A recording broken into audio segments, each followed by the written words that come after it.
Hey, hello, hi.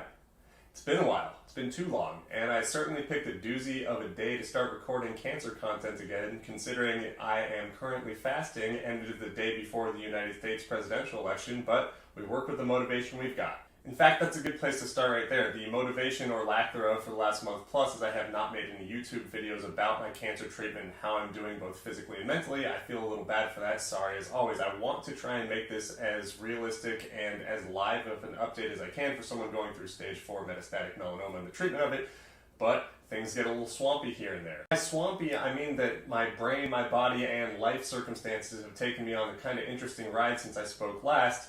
I had some garden variety depression. That's pretty normal for a season of cancer. I can't believe I can talk about seasons of cancer now. But yeah, so I had some depression for a while, figured I'd give myself some time to let that subside. I went on vacation to get through it. I did a great job, and then I ran into something called rhabdomyolysis. So rhabdomyolysis, or rhabdo for short, you might be familiar with it if you're an athlete. It's common in like lifters and runners. It's very common in CrossFit. Anyway, it's a condition where your muscles start to deteriorate and break down, and they start to leak enzymes into your bloodstream that can poison your kidneys. Pretty scary on paper, and in fact it can be like life-threatening. Most of the time people are hospitalized when they're diagnosed with it. And rhabdo is often triggered by pushing your body too hard, whether it's just long exposure to exertion, or taking a lot of time off from working out and then going too hard there, or the conditions that you're working out in for your body are not ideal that day. And the drugs that I'm taking, Braftovi and Mektovi, one of the side effects is an increase of risk to triggering rhabdo. They're called kinase inhibitors, and what you secrete from your muscles into your bloodstream is called creatine kinase, and I am not knowledgeable enough to draw the connection there, but they both have the word kinase in there, so who knows. Anyway, creatine kinase is referred to as CK in labs, so for the sake of convenience, I'm going to do that for the rest of this video. My CK levels were a little high in my routine labs like 6 weeks ago.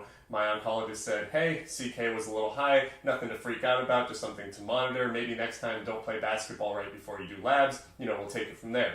I was going on vacation for 10 days. Perfect. I could rest, just walk around, relax. I would do labs right when I got home. Except when I got home, I spent the next few days in terms of exertion, playing basketball, then lifting weights, and then playing basketball before remembering, 1, that I had to do labs, and 2, that I had to rest before them. So I took a day off, and then I did my labs, and then the next day, I was looking at the results before my oncologist contacted me, and my CK levels had gone from like a few hundred, which is a little abnormal but not concerning, to like 5,000. And I kind of knew I was in trouble, and I called the oncology clinic, and they said, yeah man, you have rhabdo, you got to shut it all down. By all of it, I mean all of it. We had to pause my treatment. They told me I couldn't work out, and they told me like, hey, you should be feeling pretty bad right now. And the weird thing is I wasn't, and luckily it seems like the case of rhabdo that I had was moderate in the sense that it hadn't affected my kidneys or other organs directly, and my muscles weren't feeling terrible at the time of diagnosis, but pretty soon everything started to feel very achy, very fatigued. I was sore all over in places where I hadn't worked, and just, I spent the next few weeks in this state of just like knowing that I couldn't do anything as we would test and retest my labs, and they were still very high. And it became another chapter in, this season of cancer, or just kind of the concept that cancer always throws the unexpected at you. I had 2 months of just, clean treatment, very few side effects, feeling like, oh yeah, I got this. I'm a veteran of dealing with cancer, which again, what a fucking sentence to say. But there's always going to be a twist. This would be too easy for everyone if we just sailed through treatment, right?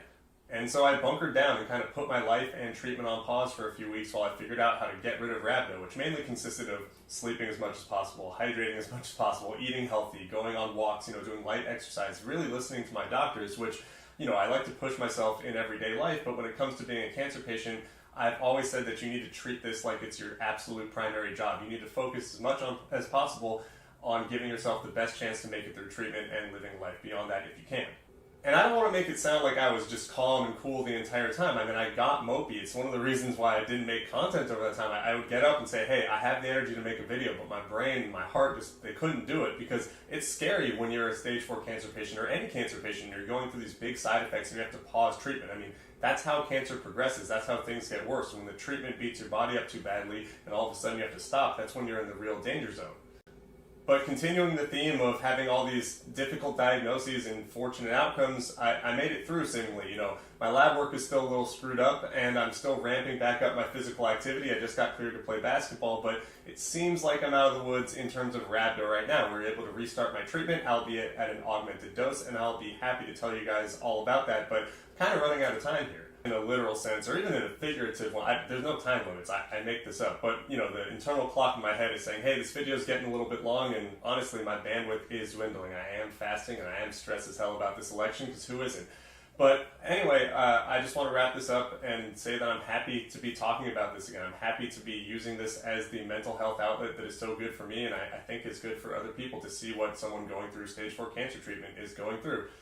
It was a lot this last month. I wish I had posted more, but I can't do that, so I only hope to post more going forward. And if you're still watching, I just want to say thanks for your time and for being supportive, and I'll catch you next time. Bye.